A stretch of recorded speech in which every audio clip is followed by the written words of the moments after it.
Bonjour et bienvenue à cette nouvelle émission de Vue d'ici. Cette semaine, Mégane vous présente 3 reportages, à commencer par sa rencontre avec Laurie Blouin, championne olympique. Ensuite, elle s'est rendue au défi ski Leuca qui se tenait à la station touristique Stoneham et a participé à un cours de musique à Sainte-Brigitte-de-Laval. Bonne émission! C'est à l'âge de 6 ans que Laurie Blouin tombe en amour avec le snowboard. Quelques années plus tard, elle se retrouve avec le titre de championne mondiale de slopestyle. En 2018, elle participe aux Jeux olympiques de Pyeongchang et revient à la maison avec la médaille d'argent. Aujourd'hui, je la rencontre, elle et son coach, pour en apprendre davantage sur son sport extrême.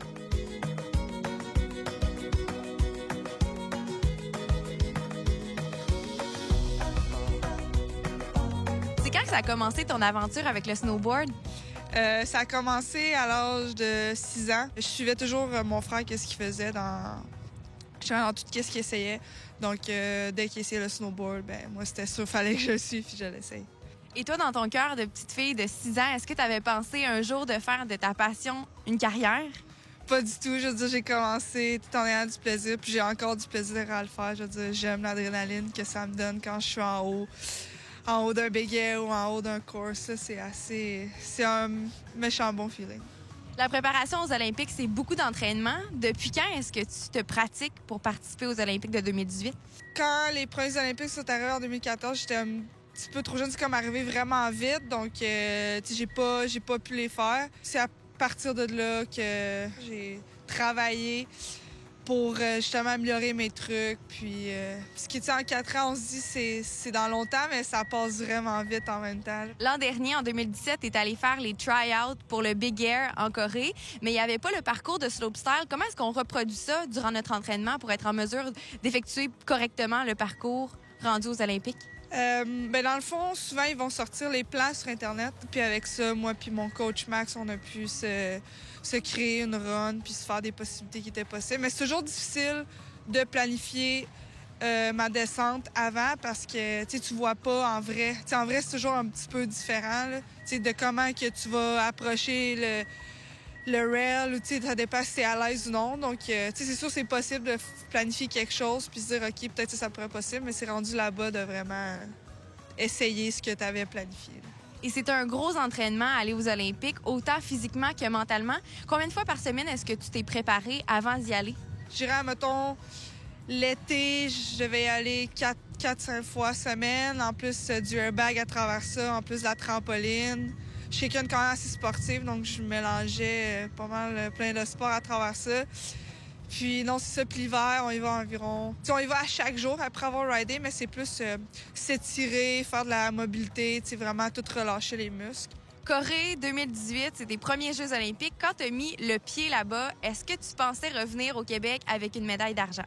Pas du tout. J'étais juste vraiment contente d'être là-bas. Déjà, juste de se rendre aux Olympiques, c'est quelque chose de gros, je pense. Donc, rendu là-bas, je me suis dit, regarde, je suis ici, reste juste à m'amuser, puis justement, apprendre l'expérience que j'ai à apprendre.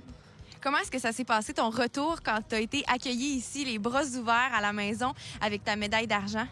Ça faisait chaud au cœur de voir toute ma famille, amis. C'est cool de voir tous les gens rassemblés juste pour moi. Là. C'est ma mère qui a organisé ça, elle travaillait fort. Là, donc, je la remercie.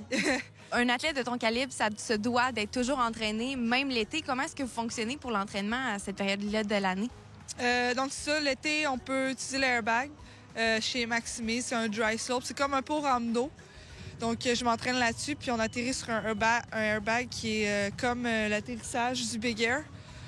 Puis, c'est comme un saut, carrément comme un saut, mais l'été. Puis, il y a de l'eau, donc tu peux pratiquer toutes les manœuvres. Toutes les manœuvres, ça n'a pas de limite. C'est quoi tes prochains objectifs de carrière? Les X-Games, c'est ça, je veux dire.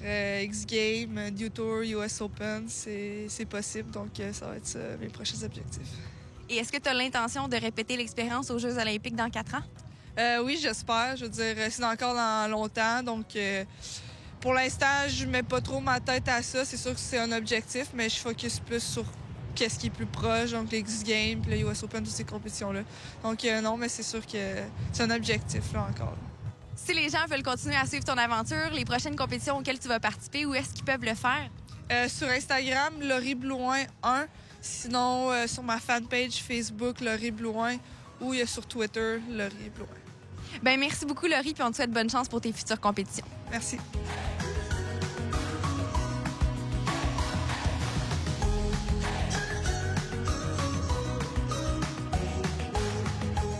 Comment est-ce qu'on prépare son athlète pour qu'elle participe aux Olympiques?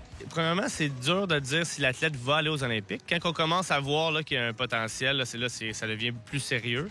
Ça commence plus avec l'amusement, le loisir, la passion. Puis par la suite, là, quand on voit que ça devient plus sérieux, puis l'athlète a le potentiel, là, on essaie de switcher un petit peu plus au travail. Là, il faut travailler fort pour réussir.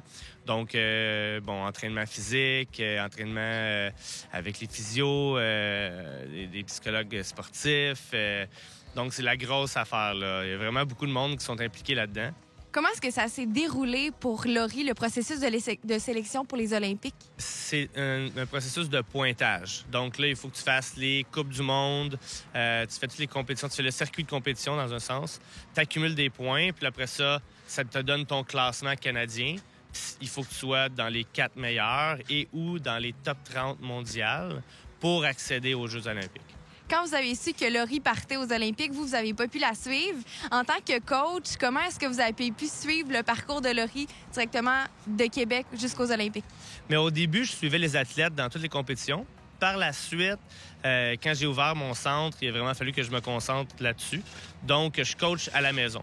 Donc, j'ai mon ordinateur, j'ai la télévision, et puis là, on a toutes les live webcasts qu'on appelle. C'est en direct. Donc, on peut voir la compétition. On se parle aussi au téléphone. On fait des petits meetings. On sait déjà ça va être quoi le parcours avant qu'ils partent. Donc, avant de partir, on s'assit, on parle un petit peu de la logistique, quelle manœuvre elle devrait faire. Puis quand les athlètes arrivent là-bas, mais là, c'est là qu'ils me communiquent c'est quoi le parcours, c'est quoi les modules. Puis là, on se parle au téléphone. Là. Peu importe ils sont où dans le monde maintenant, on peut se parler. Donc, ils m'appellent, puis là, ils me disent un petit peu comment ça va, puis si ça va bien, tout ça. Puis s'il y a des choses qui vont pas bien, bien là, c'est là qu'on prend des décisions si on les change ou non. Est-ce que vous étiez confiant qu'elle allait revenir à la maison avec une médaille au cou? Moi, je suis tout le temps confiant. Mes athlètes sont très bien préparés, donc ils ont tout le temps des chances là, de rapporter des médailles. Je dirais que souvent, c'est un petit peu si ça va être ta journée ou si ça va être la journée de l'autre et ou si les juges vont aimer qu'est-ce que tu fais aussi. Là. Donc, il y a plusieurs facteurs, mais Laurie est tellement bien préparée que toutes les compétitions qu'on va faire, dorénavant, là, elle va avoir un petit boost, je dirais, là, pour gagner. Puis, je suis super heureux, je suis super fier d'elle. Là. Vous l'avez dit un peu plus tôt, Laurie, c'est une athlète qui a du potentiel, c'est une athlète de haut calibre. Qu'est-ce que vous prévoyez pour le reste de sa carrière en snowboard? Mais Laurie a seulement que 21 ans, donc on espère bien sûr là, de continuer l'évolution puis la progression pour aller aux Jeux olympiques de 2022. On va juste continuer à travailler de la même façon qu'on a toujours travaillé, puis les possibilités sont infinies là, pour Laurie. Donc, prochaine compétition auquel Laurie pourrait participer, ce sont les Jeux olympiques et les X-Games. Oui, et le Big Air ici à Québec, bien sûr, la semaine prochaine. Donc, on a des grandes attentes pour Laurie ici. Là. Bien, merci beaucoup. Je vous souhaite une bonne journée puis bonne chance encore avec l'évolution de Laurie. Merci beaucoup.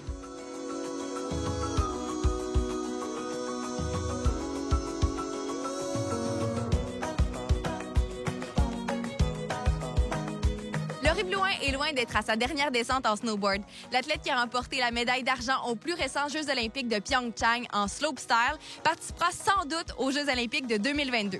Pour tout connaître sur sa carrière et la suivre sur Instagram, Facebook ou encore Twitter.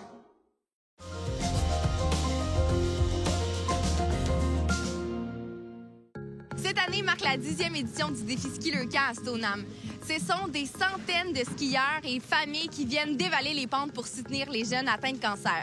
Les gens sont super chanceux aujourd'hui puisque la météo est au rendez-vous. Le soleil est radieux pour faire de cette journée un succès. Au programme, animation, journée pour toute la famille et bien sûr, un maximum de descente.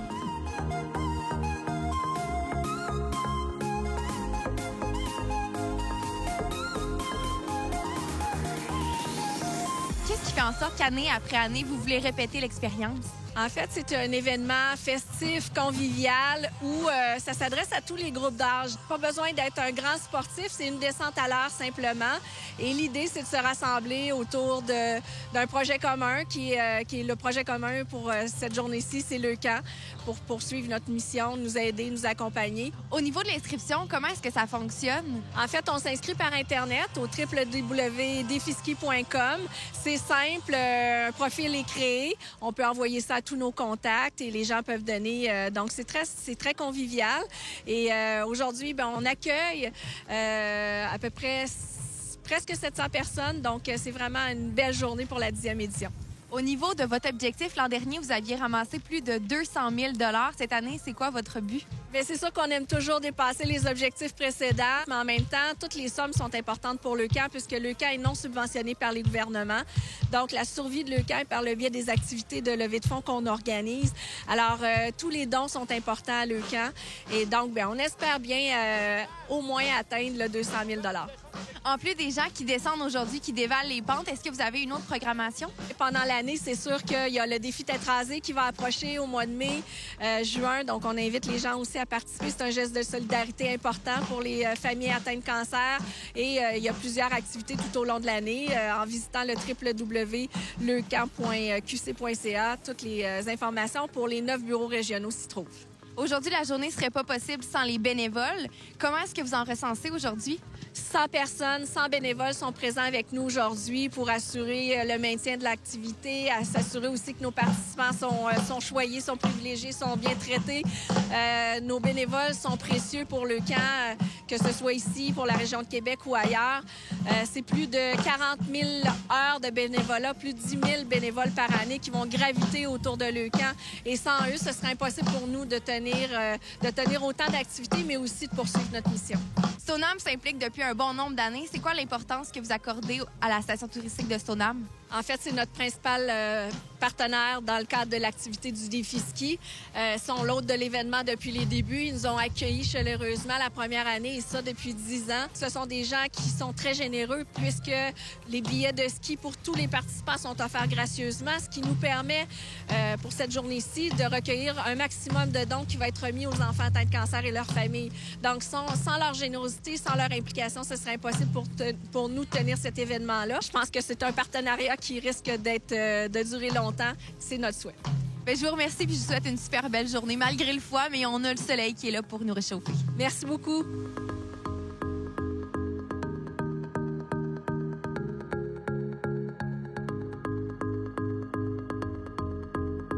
Quand vous avez eu le diagnostic de votre fils, comment est-ce que le camp vous est venu en aide en tant que parent, mais aussi pour Jake?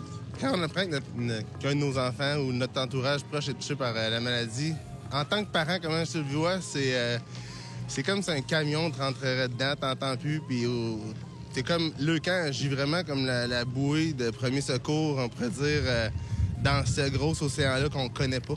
Puis c'est ça qui est bien avec le camp, ça vient vraiment répondre à un besoin dans lequel que la famille se trouve présentement. En tant que parent, de savoir qu'il y a autant de gens qui s'impliquent dans la cause, c'est quoi que ça fait? Sincèrement, là, bravo à tous les bénévoles qui s'impliquent. C'est un don naturel qu'ils font. C'est don de leur personne. T'sais, bravo aux ambassadeurs qui fait que le rayonnement, on entend parler, tous les gens sont sensibilisés. On voit les défis de tête rasée d'un bout à l'autre de toutes les régions. Les gens, ça les interpelle. C'est nos petits cœurs, c'est nos petits bonhommes. Puis de quelle façon ça vient nous chercher? Bien, on sent vraiment que tout le monde se met à la porte. Puis on n'est pas tout seul dans ce bateau-là. Puis je tiens à féliciter cette année les gens qui font les présidents d'honneur qui font rayonner l'événement. C'est beaucoup de travail, fait que je leur lève mon chapeau. C'est franchement, félicitations à tous ceux qui se sont impliqués de loin ou de proche dans l'organisation. Il y a beaucoup de gens qui se sont déplacés aujourd'hui pour venir participer au défi Ski Le Camp. De voir ça en tant que maman, même votre fils est porte-parole, ça fait quoi au cœur? C'est vraiment très touchant, là. On se sent un petit peu moins seul. On sent qu'il y a des gens qui peuvent nous comprendre. Quand on est seul à la maison avec notre enfant, on se dit que c'est une épreuve qu'on ne traversera jamais. Mais là, quand on voit tout le monde qui se rassemble, c'est vraiment touchant. Et concrètement, dans votre vie, le support de Le Camp, qu'est-ce que ça change? Bien, ça fait qu'on se sent moins tout seul. On a l'occasion de rencontrer d'autres familles, d'autres enfants qui vivent les mêmes choses que nous. On a nos familles qui nous supportent, mais c'est pas toujours la même compréhension qu'on obtient. C'est vraiment important d'avoir un organisme comme ça qui rassemble toutes les familles, là. Quelle importance est-ce que vous accordez justement dans votre vie à des événements comme ceux-ci? Bien, on trouve que c'est important parce que sinon, je veux dire, c'est difficile de ramasser l'argent. Le camp est un organisme qui n'est pas financé par le gouvernement, donc c'est vraiment toute la générosité de la population. C'est le cancer de l'enfant, c'est pas tout le monde qui est touché par ça. Sauf que ce serait extrêmement dispendieux si on avait nous à tout contribuer à l'ensemble des services. Il y a une perte financière associée avec ça aussi. Moi, j'ai dû arrêter le travail pendant 1 an pour rester à la maison. Donc, ça l'aide aussi là, que tout le monde se mobilise comme société pour donner à l'UQAM, qui donne à la recherche, qui donne aux familles. Donc, ça fait vraiment toute la différence pour nous, là.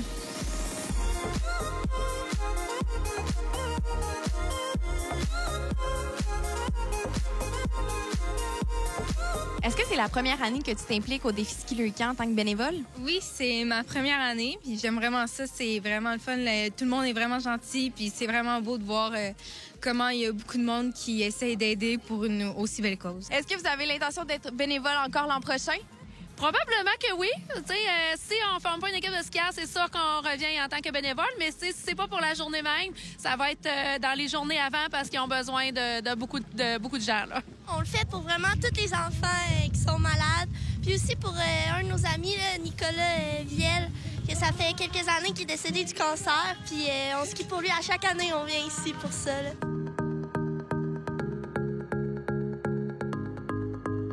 Est-ce que vous avez l'intention de répéter l'expérience dans les prochaines années? Oui, c'est sûr. Moi, mon projet, c'est de le faire toutes les prochaines années jusqu'à ce que je sois plus capable de skier. Est-ce qu'un jour, vous allez relever, vous aussi, le défi ski leucan? J'aimerais bien. Mon père en fait du ski, puis je fais du ski depuis l'âge de 5 ans. Fait que je vais espérer un jour le faire, oui. Et est-ce que l'année prochaine, tu aimerais répéter l'expérience? Oui, parce qu'à date, j'aime vraiment ça. C'est sûr qu'il fait froid, mais c'est quand même le fun de voir le beau sourire de tout le monde puis que tout le monde soit heureux.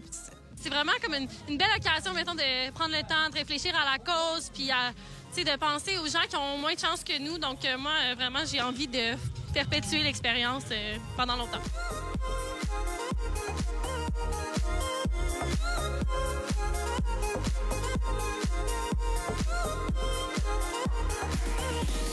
Ce sont plus de 600 personnes qui sont venues relever ici aujourd'hui à la station touristique Stoneham le défi ski leucan. L'activité conviviale familiale a permis d'amasser plus d'une centaine de milliers de dollars qui sont remis à la Fondation pour les recherches sur le cancer et venir en aide aux jeunes enfants. Sachez qu'il est important de remettre des dons à la Fondation tout au long de l'année et qu'il est possible de le faire sur le site Internet de l'UQAM. L'activité Le Défi Ski Leucan sera de retour l'an prochain pour une 11e édition.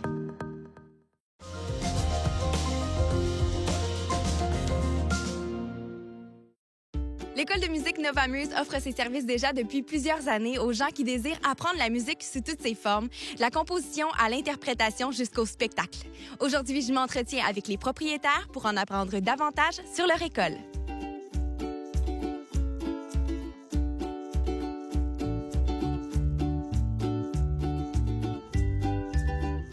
Qui est-ce qui peut s'inscrire à vos cours? Est-ce que vous avez des formations spécifiques?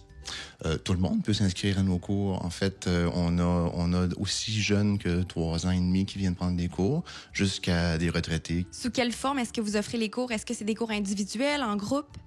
On a les 2 formules, soit en individuel, on peut le faire en petits groupes de 2 ou de 3.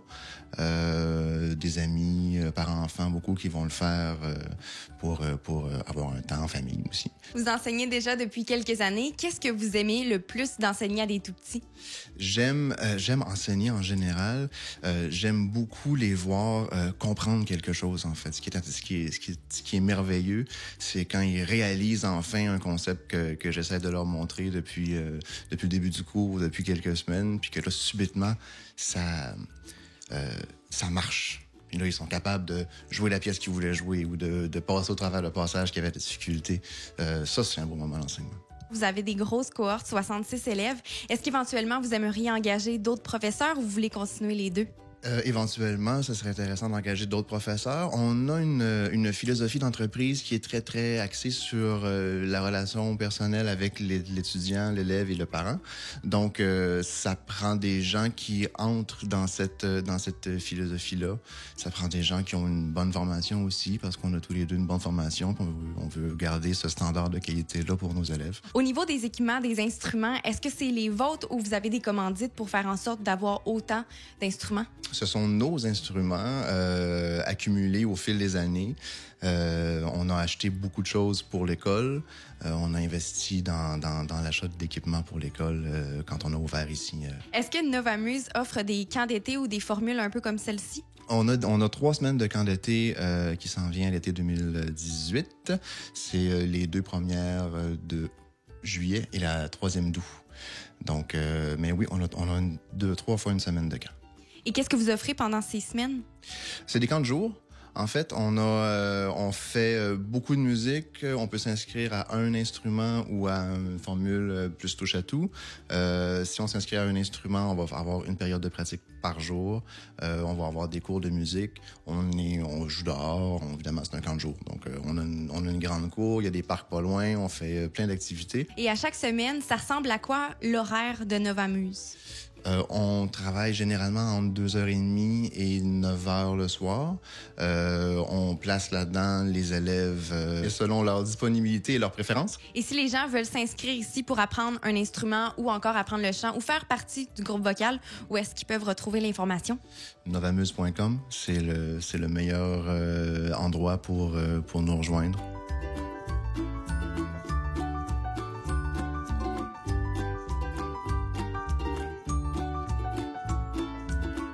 Est-ce que vous avez toujours eu le désir d'ouvrir votre propre école de musique? Ça n'a pas toujours été clair comme ça. J'ai toujours adoré enseigner la musique, toujours. Et puis, j'avoue que je sais pas si j'avais vraiment osé rêver avoir vraiment mon école de musique comme telle, mais c'est le cas maintenant et je suis vraiment très heureuse de ça. Qu'est-ce que ça fait comme sentiment de voir un jeune évoluer? Mais c'est formidable. C'est comme les voir grandir. Ils apprennent à parler, ils apprennent à marcher. Et puis ici, avec nous, ils apprennent à jouer de la musique, à aimer la musique. Et puis, chaque nouvel apprentissage est une victoire. Les tout-petits, plus précisément, aiment tout. Ils aiment tout ce qu'on leur demande, tout ce qu'on leur fait faire. Est-ce qu'à la fin des cohortes, vous rassemblez tous les élèves et vous faites un spectacle? Oui, mais c'est pas tous les élèves. C'est les élèves qui le veulent bien. Parce qu'on est conscient qu'il y a des élèves qui sont très stressés, qui sont pas à l'aise. Et puis nous, on n'a pas notre dire. C'est pas tout le monde qui veut devenir une vedette. Hein, c'est pas tout le monde qui veut faire ça de sa vie. Et c'est pas obligé. Donc, si quelqu'un n'est pas à l'aise, il peut très bien apprendre la musique pour son propre plaisir. Et puis voilà, c'est tout. On va respecter ça. Chez Novamuse, est-ce que c'est possible de prendre des cours tout au long de l'année? Oui, c'est possible. Les cours sont... Les gens peuvent prendre des cours selon différentes sessions. Donc, on a des cours à faire pour l'automne, une série de 10 cours. Ensuite, à l'hiver, une autre série de 10 cours. Au printemps, on parle généralement de 7 cours. Des fois, ça peut être 8, ça dépend. Et puis, à l'été, c'est à la carte, parce que là, les gens partent en voyage, ils sont pas toujours disponibles. Mais il y en a qui veulent en faire quand même. Donc là, ils peuvent choisir le nombre de cours qu'ils veulent prendre pendant l'été. Est-ce que vous offrez un profil découverte pour les gens qui sauraient pas exactement quel instrument ils veulent pratiquer? Oui, ça aussi, c'est nouveau de l'automne dernier. On a appelé ça les cours touche-à-tout. Donc, quelqu'un vient ici, veut être en découverte, on a aussi des situations où des gens veulent moins pratiquer à la maison, veulent plus un atelier. Alors, on appelle ça touche-à-tout. Vous avez dit tout à l'heure qu'il y a des cohortes, mais est-ce que c'est possible en tout temps de s'inscrire si on veut pratiquer la musique?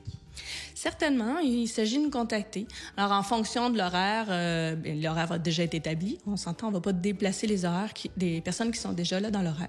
Mais il peut très bien rester des plages libres. Et puis, le cas échéant, on peut s'inscrire dans le milieu de la session n'importe quand. Est-ce que c'est vraiment pour tout le monde, les cours de musique?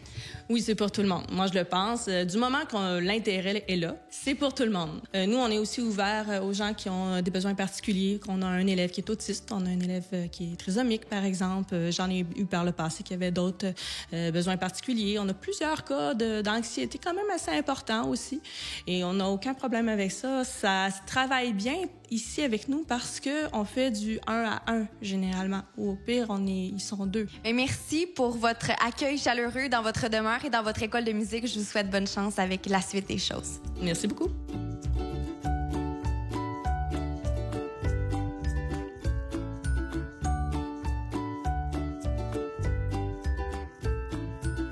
Moi, j'adore l'école de Novamuse. Donc, on est avec eux autres depuis le tout début, là. François et Ariane, c'est des super bons professeurs. Au niveau pédagogie, ils sont vraiment compétents. Ils sont à l'écoute des enfants. Selon vous, qu'est-ce qui distingue Novamuse des autres écoles de chant ou de musique? Bien, la grande variété, je pense, aussi de possibilités qu'ils offrent. Ils touchent à tout. C'est des touches à tout. C'est des passionnés de l'art en général. Leur grande écoute, leur grande disponibilité, leur ouverture. C'est le fun d'être avec eux. Là, ils sont vraiment à l'écoute de l'enfant, à l'écoute de nos besoins aussi, nos limites en tant que famille. Là. Ben moi, je trouve que les professeurs sont gentils, ils respectent nos intérêts. Quand tu as des erreurs, ils te le disent gentiment. Puis ils vont toujours t'aider à aller plus loin dans la musique. Je les trouve vraiment cool. Ils parlent souvent, ils nous laissent vraiment le choix des musiques à apprendre. Et il y en a qui me font rire des fois. J'aime beaucoup cette école-là parce que j'ai pas à faire plein de gammes et je fais juste les chansons et des petits exercices. Ils sont gentils. Quand on choisit une chanson, on la joue ensemble, fait qu'il faut la décider. Puis quand on a des erreurs, ils nous disent c'est pas grave, continue.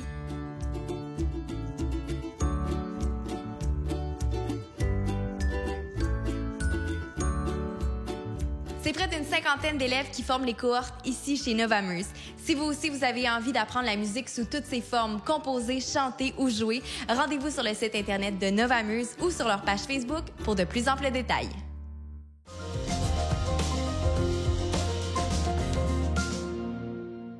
Encore une fois, merci d'avoir été à l'écoute cette semaine de l'émission de Vue d'ici. Si vous avez envie de la visionner à nouveau, rendez-vous au www.ccap.tv ou encore sur notre page Facebook. Il est aussi possible pour vous d'utiliser la plateforme CCAP Go pour toutes les autres émissions de la chaîne. On se retrouve la semaine prochaine pour 3 nouveaux reportages.